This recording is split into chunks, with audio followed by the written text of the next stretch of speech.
Headphone काढ. आई बोलतेय ना. आपल्या सतत हेडफोनचं कुंपण.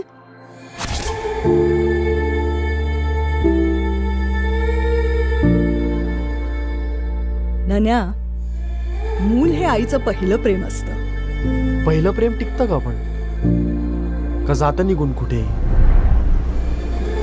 वेळ आली की मिळेल उत्तर.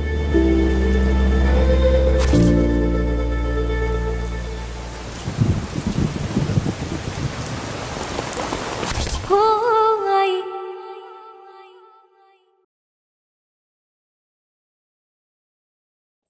नमस्कार. या आठवड्यात मराठीमध्ये खूप चांगला पिक्चर आलेला आहे उत्तर. हा चित्रपट तुम्ही नक्की बघा. हा एक खूप चांगला ड्रामा आहे आणि मेलोड्रामा नाही. खूप सुंदर अभिनय केलेला आहे यात. अभिनय बेर्डे आणि रेणुका साने दोघांनी. इव्हन ऋता डुरगुळे हिने पण खूप छान काम केलेलं आहे. लेखक म्हणून क्षितिज पटवर्धन याच्याबद्दल आपल्याला खूप माहिती आहे. दुधला, faster Fene, Mauli, double seat, timepass 2, classmate, time please असे खूप छान पिक्चर त्यांनी याआधी आपल्याला दिलेले आहेत. त्याची गाणीही आपल्याला माहिती आहेत.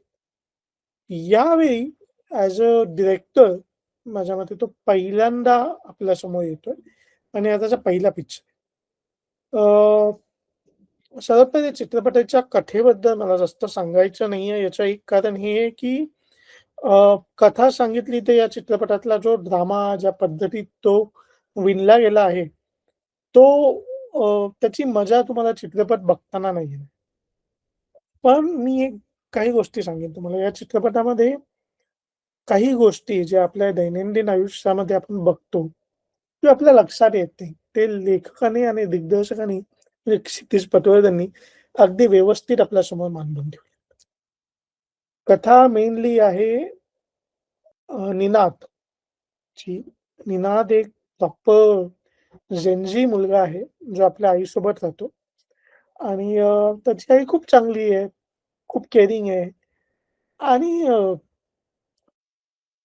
तो काही कारणास्तव अ, तेवढा इमोशनली कोणामध्ये इन्व्हॉल्व व्हायला बघत नाही आणि ही जी त्याची कमतरता आहे, इमोशनली अटॅच न होता. म्हणजे या चित्रपटात तो मुख्य ठिकाणी खूप वेळा बोलतो, की एव्हरीवन इज रिप्लेसेबल.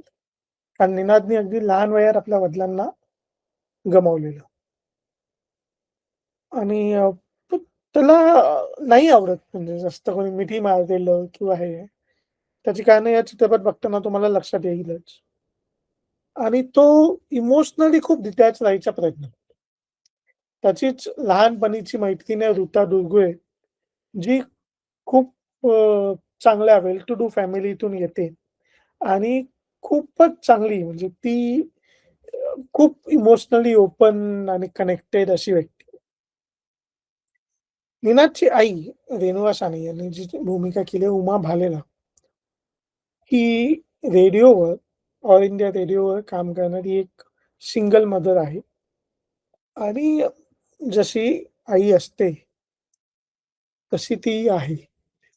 खूप खूप सुंदर अभिनय त्यांनी केले. या चित्रपटामध्ये निनाद एक आपल्या प्रोजेक्टसाठी तो एक अ, त्याच्या कॉलेजचा प्रोजेक्ट करतोय ज्याच्यात ते फेस्ट जाणार आहे आणि त्याच्यासाठी तो एक असं इन्व्हेन्शन करतोय, की ज्याच्यामध्ये आपल्याला एक व्यक्ती त्याच्या इमोशनल बॅगेज व्यतिरिक्त त्याची जी काही आपल्याला गरज लागते, ती गरज त्या ॲपने पूर्ण होईल. थोडक्यात तो इमोशनल अटॅचमेंट काढून बाकी सगळ्या गोष्टी ठेवायला आणि हे ॲप बनवण्यासाठी त्याला त्याच्या आईची मदत हवी. तो त्याच्या आईसोबत राहून आईचा आवाज वगैरे रेकॉर्ड करून तो हे ॲप बनवतोय. जेणेकरून आई नसली म्हणजे आई नसली म्हणजे त्याच्यासाठी म्हणजे आई काही दिवस नसली, तरी त्याला काही प्रॉब्लेम येणार नाही आणि हे त्याचं प्रोटोटाइप आहे जो ते बनवतोय. म्हणून तो त्याच्या आईसोबत वेळ घालवतोय आणि आईलाही हे माहिती आहे, पण आईला ते हवंय. का? ते तुम्ही जेव्हा चित्रपट बघाल तेव्हा तुम्हाला कळेल. चित्रपटाचं नाव उत्तर यासाठी आहे, की आपल्या मुलाला काय हवंय, कधी हवंय, ते उत्तर फक्त आईकडेच असतं. चित्रपट खूप इमोशनल आहे. मी रडलोय बऱ्यापैकी. तो फनी वगैरे नाहीये. ह्युमर त्याच्यात नाहीये. अतिशय मोठा ग्राफ इमोशनल आहे, असं नाही. हां, आहेत काही उतार-चढाव आहेत. पण ओव्हरऑल पिक्चर थोडा स्लो आहे. म्हणजे फर्स्ट हाल्फ आहे, म्हणजे पहिला भाग त्याचा एक 1.25 तासाचा आहे. त्यातले जे पहिले 20, 25-30 मिनिटं जी आहेत, ते खूप स्लो आहेत. म्हणजे तुम्ही गेस करत राहता, की हा चित्रपट कुठे जात आहे. पण नंतर-नंतर तुम्हाला तो चित्रपट हळू ग्रिप घेताना दिसतो आणि ही ग्रिप खूप चांगली आहे.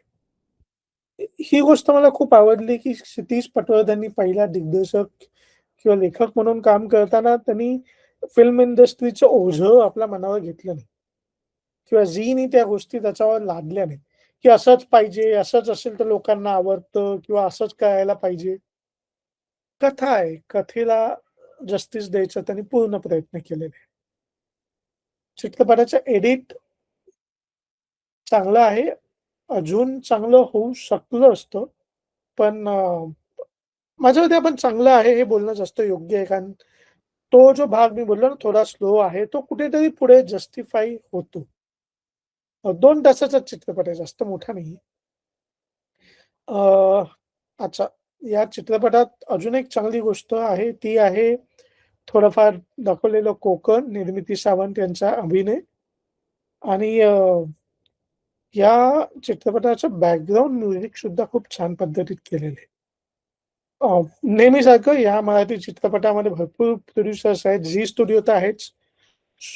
संपदा वाघ, मयूर हरदास, भावेश जना जनावळेकर, उमेश बन्सल असे 4-4 प्रोड्युसर या चित्रपटात आहेत. हा चित्रपट मी सांगेन की बघा.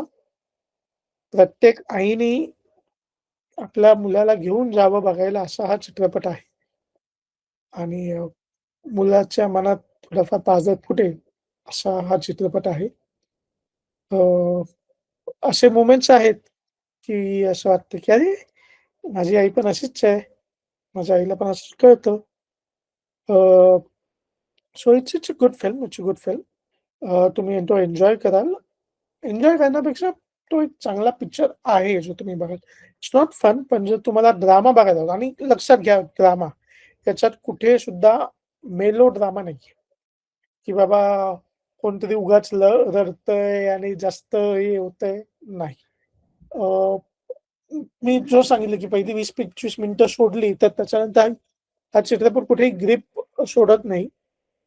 पण हा थोडा स्लो असल्यामुळे पण तो धरून ठेवतो. म्हणजे तुम्ही जर एक इमोशनल व्यक्ती असाल, तर तुम्ही हा पिक्चर नक्की एन्जॉय कराल.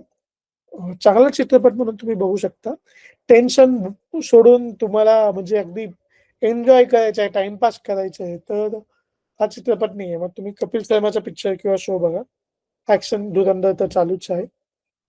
पण एक चांगली मराठी कलाकृती म्हणून जर तुम्हाला बघायची असेल आणि सर्वात महत्त्वाचं म्हणजे अ, आपल्या मुलांमध्ये एक भावनिक हे गरजेचं आहे. या सोशल मीडियाच्या विश्वामध्ये ते जागृत ठेवणं आणि करणं जर तुम्हाला वाटतं गरजेचं आहे, तर तुम्ही तुमच्या मुलांना घेऊन हा चित्रपट बघायला जा.